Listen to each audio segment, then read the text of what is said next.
you're clearly not a huge soccer fan. I could tell that by the interview that you did, but you interviewed an expert and you focused on a lot of things around the World Cup, but the issue that I really want to know about is race and soccer, and more refined specifically in America. And you can talk about the lack of black players in baseball. And then, of course, in soccer, I think you said on that podcast, it's like the least popular sport for black people or something. Yeah. I want people to go listen to that episode, but what did you learn from your excellent guest? Let me go look up his name. Yeah, this is the cool thing. And I asked a bunch of people. I asked Howard Bryant, I asked Michael Smith, Michael Holley, the guys who I co-host with at Brother from Another Mother. I asked a lot of black sportscasters I knew. And I was like, guys, you know anybody who knows anything about soccer? One of the things, and I know you have this experience as well, one of the things I love when I do my podcast award is I like having guests where I don't know a damn thing about what the subject matter is. Yeah, that's my whole career. Yeah, because I'm like, hey, I don't know, right? So it was interesting. I mean, he explained like what the rounds are. Scott, who is a professor of African American Studies at Florida Atlantic University. I really enjoyed this guy. Yeah, he was cool. So basically, it was like he explained the whole rounds thing, how you have to make it out of the first round, and you get a certain amount of points, and you get it's like 1 point for a tie and 3 points for a win. And the United States has 2 points now because we tied England and we tied Wales. And basically tomorrow at 1 p.m. Eastern, if we beat Iran, then the United States ends up getting to the second round, which is something that we haven't done in 2 different cycles since we make it last time. So I'm like, okay, cool. Now I know what's at stake, right? Here's the other interesting thing. We talk about race. So there's an interview with Tyler. He's the team captain for Team USA. And an Iranian journalist, this is on Twitter, I just saw it this morning. An Iranian journalist was like, first off, get the name right. Like you keep saying Iran, and it's like you keep saying Iran and it's Iran, right? So he corrects the guy. The guy's like, okay, cool. And he's like, how do you feel playing for a country that has so many issues with discrimination? And how Black I'm going to play the clip. Yes.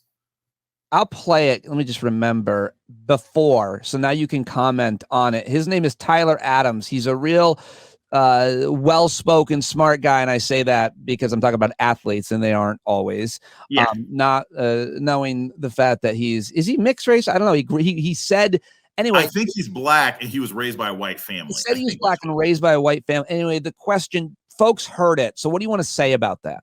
Well, first off, there's just always this funny thing. And like I said, I do sports analysis now too. And it's like asking international athletes to explain, account for, justify, or in any way ameliorate the rest of the world's feelings about what their countries do is kind of crazy. I mean, it just is, right? Yeah. Like I'm a paid freaking professional. If you run into me, and an academic, if you run into me in England, in France, in South Africa, my mom is in Sierra Leone right now, right? You go down there because she's amazing in doing mom things. But you go down there and if someone asks me, why does America do what it does? I can explain it.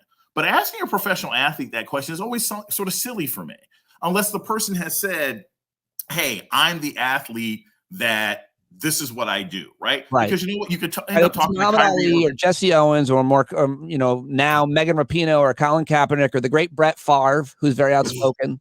Right, exactly. Outspoken and out there taking money from poor people. Hey, listen.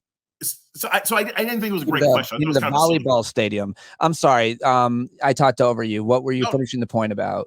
Well, no. So I was just saying. So off the rip, I didn't really think it was the smartest of questions. I get why people do that, but it's like whatever. How's he going to explain it? And what's he going to say? Yeah, America is a racist country, and it's structurally racist and culturally racist, and we've made incremental changes, and so I'm proud to play. No, he's playing a damn game.